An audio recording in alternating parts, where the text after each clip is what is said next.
This video is sponsored by my favorite website creator, Squarespace, the best place to go when you want to get a domain or create a gorgeous website or online store.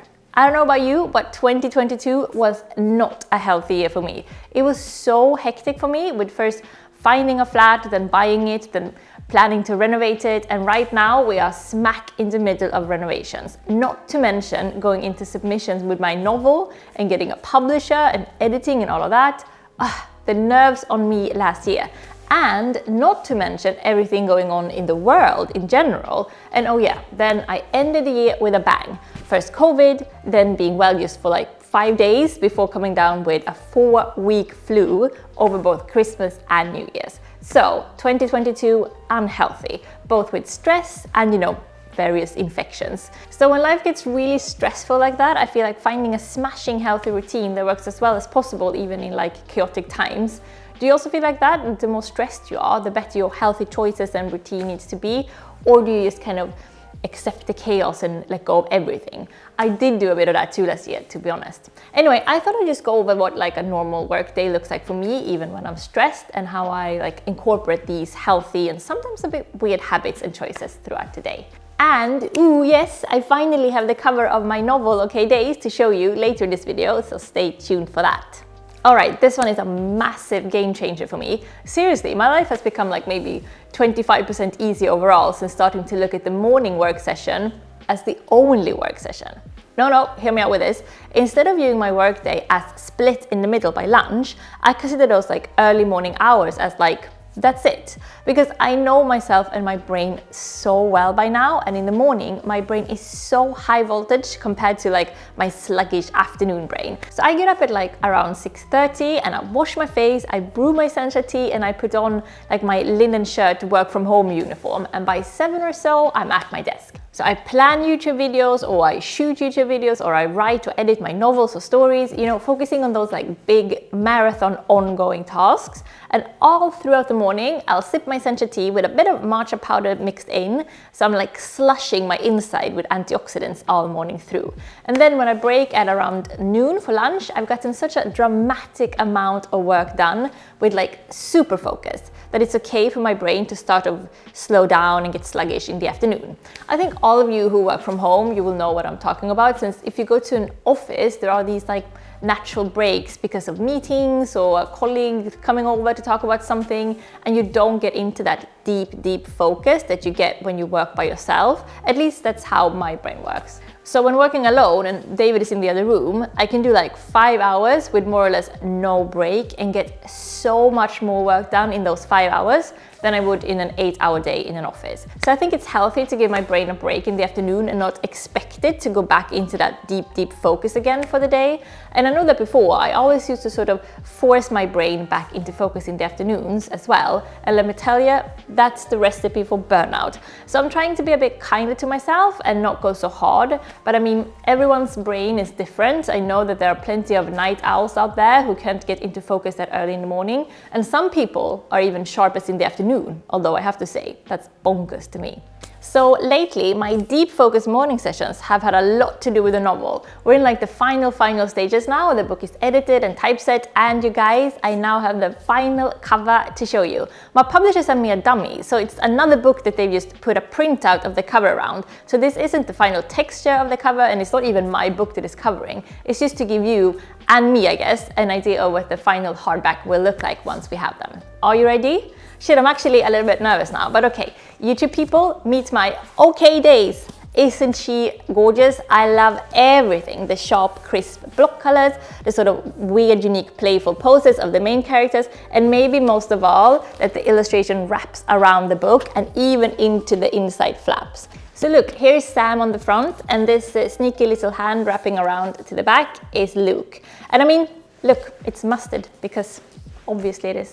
How many times have I talked about my love for yellow and beige as a color combo in my fashion videos? And I feel like this book could easily be like an outfit accessory, don't you think? It is just so my style, simple but quirky. So okay, what do you think? Are you salivating? Are you pre-ordering immediately? I mean, I wouldn't blame you. She's a beauty, isn't she? Actually, my publisher is doing a sort of promo right now this month. So if you want to book and pre-order it within a month from today, we'll send you like a postcard of the cover signed by me.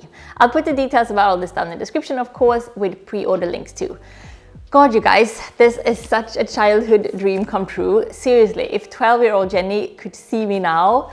And you know, I've told you that the book is a love story set in London between Swedish girl Sam and English boy Luke. So it's like a sticky, sexy love story, sure, but it's also about like feeling lost in your 20s and about child freeness and like whether to choose a less traditional life that's better than just okay and what sacrifices comes with that. You know, when I read myself, the one thing that I care most about is mood. So I've really tried to create like that emotional, immersive atmosphere because I really want you guys to read it and just like me get completely sucked into the world. But oh, the cover, it's been such a process.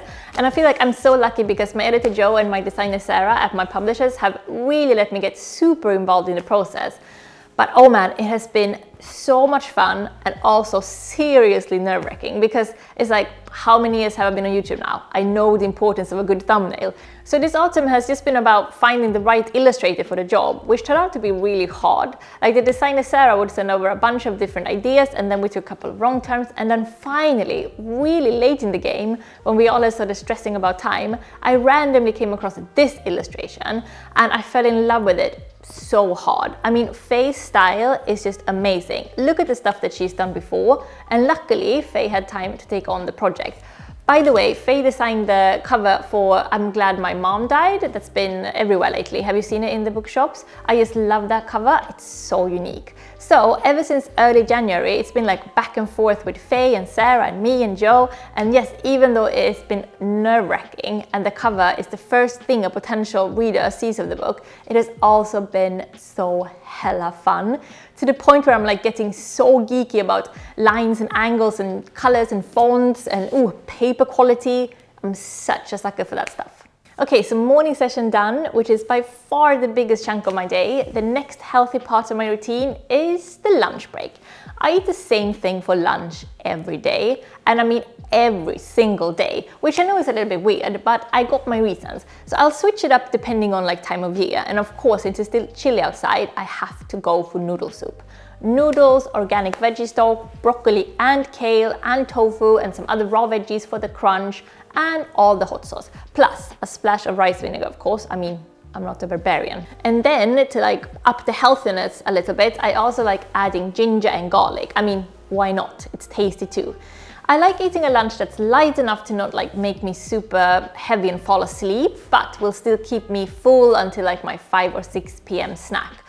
There are a few reasons why I like eating the same thing every day. First of all, it just means that I don't have to think.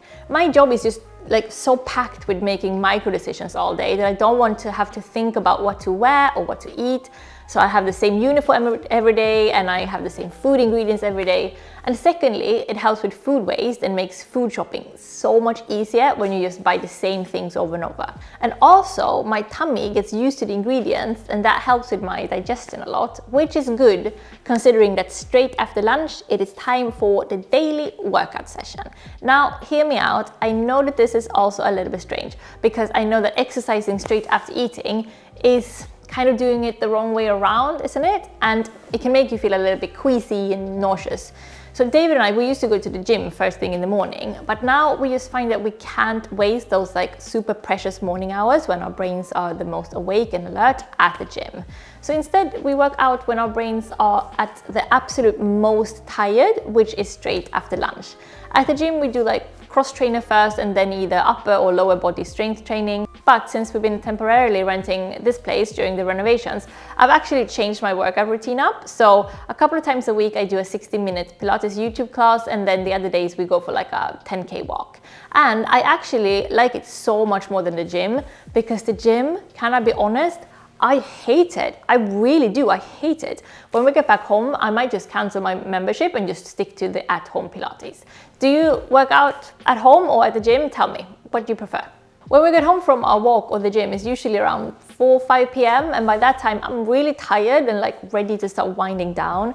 So I do the easier stuff like having Zoom meetings with clients or with my publisher or renovation meetings with David, and I do like social media stuff like draft TikToks or Reels, and I tackle the inbox because to get into my super deep focus in the mornings I have to ignore the email and WhatsApp and all of that. So then if I have time, I catch up on my reading until David is ready for dinner and TV around, 8 o'clock or so.